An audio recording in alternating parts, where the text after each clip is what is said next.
This was not planned. This was just a weird coincidence that I'm realizing right now as I'm about to shoot this video. Hi everyone, I'm Ronan Unchained. I'm here to talk a little retrospective look on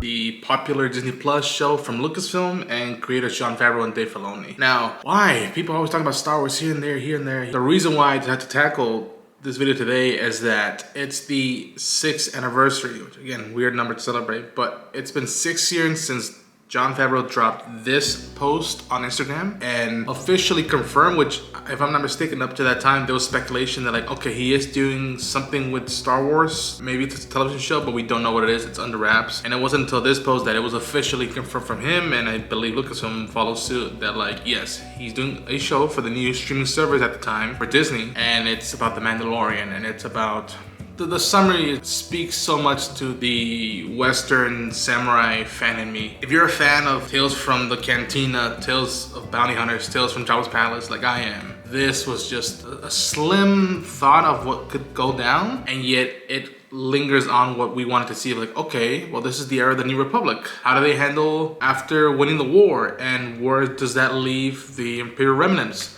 Which then tees up 30 years later to Force Awakens. And the possibilities just, at least in my eyes, the way I remembered it, it just exploded with that summary. It's amazing what a paragraph can do of summary, just getting your imagination just flying.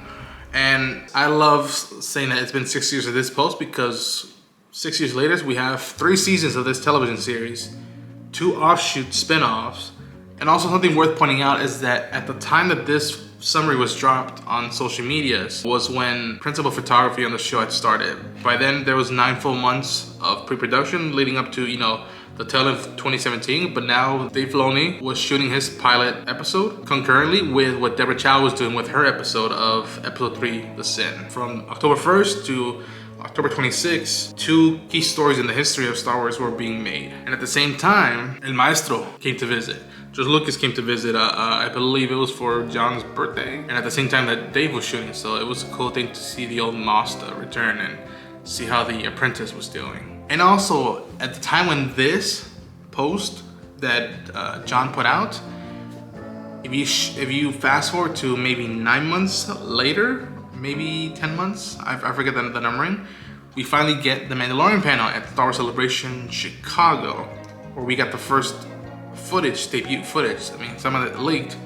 and yet you started sensing Ludwig's score, the tone of Sergio Leone, Ennio Morricone, and what Akira Kurosawa and Toshiro Mifune were accomplishing. One of the most profound things I've ever heard in making of stuff that I love was that we're not gonna be inspired by Star Wars, we're gonna be inspired by what inspired Star Wars. And that was the most fresh, coolest, punk indie thing I had heard from Star Wars in a long time, or maybe any franchise ever. That we weren't just going back to the well and it's a trap, and stormtroopers for the sake of stormtroopers, even though I like all that, but that it was just, let's just roll the dice and try something new that maybe people aren't accustomed to. As the Skywalker saga was wrapping up, this was the emergence of a new era of Star Wars. One that, has it always been hitting on all cylinders all the way? No, but it was a time where there was plans, and for the most part, those plans followed through. I like to think that this time period, it brought in stuff like Tales of the Jedi, it brought in Bad Batch, it brought in all this stuff, and I believe in my heart that it started with The Mandalorian and what television could do, pushing forward past what had been accomplished with Clone Wars and Rebels. Following the summary, Favreau dropped these photos of the Camp Tono, the pulse rifle, and I just, again, even if you were someone who knew about the holiday special, you knew where that rifle came from. If you, someone who was a geeky as I am, you know where that ice cream maker came from. You're like, what are they doing with this stuff? This doesn't feel what's been the norm up to this point, especially with the films. Okay, cool. Fun facts, Ronan, why are you making this video on that? Because we're now in a time period 6 years later where we got the good stuff, and now I sense, I'm not gonna say disturbance, I just sense a new vibe that is almost and I'm not saying everybody, there's some who are almost done with this era and what was being accomplished and want to purge and start refresh. And there are those who have dug everything from the get-go and think everything's great and all and whatnot, and bless their hearts. But I agree that some stuff, there have been some left turns, if you will, some choices that maybe were not 100% in agreement with me, but I didn't lose sleep over it, and I don't short sight the stuff that was accomplished and the stuff that was pushed forward, in my opinion. What came about with these two, with this show, was that we got to explore more of the Mandalorian culture, and we got to not just explore it, but we got to enhance it more. The notion of you don't take off your helmets, and what does that dynamic do with those who do and those who remain from the era before this, or an era that decided to forego this notion of the way of the Mandalore. The show also brought up is just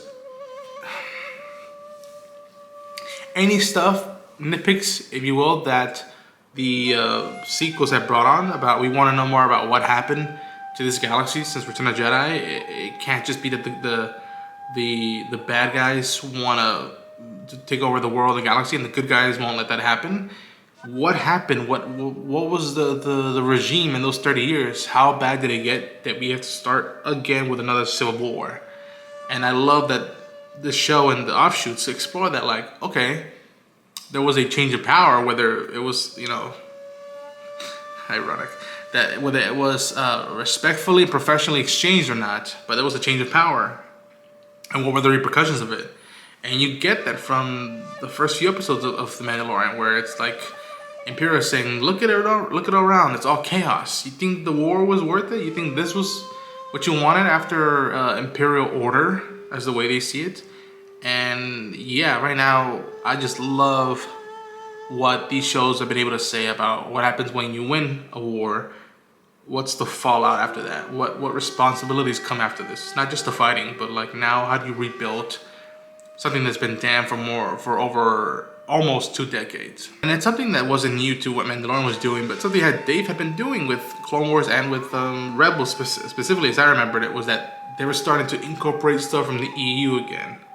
And the way Jon and Dave put it was just that, you know what, okay, the movies are doing the big stuff and whatnot, we're gonna get the obscure stuff that you really had to be a Star Wars fan to like it, and we elevate that and heighten up. A good example is the Ugnaught of Quill, the character played by Nick Nolte. It's like, how do you elevate that instead of just being the things from Empire Strikes Back, or a ship that was made for Kenner but never released but was shown in Rebels, and now we bring it to live action. I just love that this was much like what George Lucas did with the original prequels. It was a capsule, a vessel where you can put out anything you want and use it in ways that it wasn't used before. And so I think people tend to forget that now, because we didn't as a whole love season 3 the way I saw the wave coming out of season 1 and 2, but like, you have to give props to what this era started doing that was not, in my opinion, not accustomed prior to that in live action. I liked season 3. I don't love it. I love season 1 and 2. And I dug what Ahsoka did, but was it 100%? No, but again, as a Rebels fan, I was just eating everything up. I hope we don't forget, as right now some of us are very done, if you will, with this franchise or this era, is that like, never before, and correct me if I'm wrong, in a respectful manner, have I seen the canon and the what's not considered not canon, and the times of generations of people's fans of what they were connected with this franchise have been so synchronized together the way The Mandalorian, The Book of Boba Fett, and Ahsoka have done. I have my issues with Book of Boba Fett as a whole. I don't dig it, but I think there's some great stuff in it. But we can't dismiss that in an episode we got prequel, original, sequel, and like animated eras come together. And spectacularly done in a way that could have been a very cluster. Never before have we seen so many generations united Star Wars fans the way Mandalorian brought about. I think was beautiful, at least from my regards, was seeing someone like Pedro Pascal in the lead role and admirably willing to share the spotlight and saying that I can't do this alone, and that Brendan Wayne and Lateef Crowder are doing a lot of the heavy lifting. And so I like the era that like a Latino was leading something, and then, you know, Diego Luna and then Rosario Dawson, and I, again, a lot of people might not care for that. I care for that. That means a whole lot to me. Probably the reason why I wanted to make this video is that, like, I've seen franchises beforehand just cut and run after something for a little while wasn't hitting on all cylinders for a lot of people, or for some people. And franchises just react spontaneously and just cut and run and start something fresh and whatnot in the middle of something. I hope Lucasfilm, Disney, but primarily Lucasfilm, because that's the studio that's making these shows and these movies, have the foresight to be like, you know what? Yeah, maybe we haven't hit on all cylinders recently, but let's analyze, take in some of the feedback. And when I mean feedback, I mean constructive criticism, respectfully mannered feedback, not junk that's just being spun out because nobody knows how to do a journal or see a therapist, but like valid points to bring up in what has been out of these few years in television, and be like, you know what, we commit to this. Jon and Dave have delivered more times than they've undelivered, if people want to say that. Let's let them finish telling their story, give them the time and energy to do it, and then we could take a look if we want to continue with this era vibe, if you will. I come from an era where after Revenge of the Sith, I thought that was it.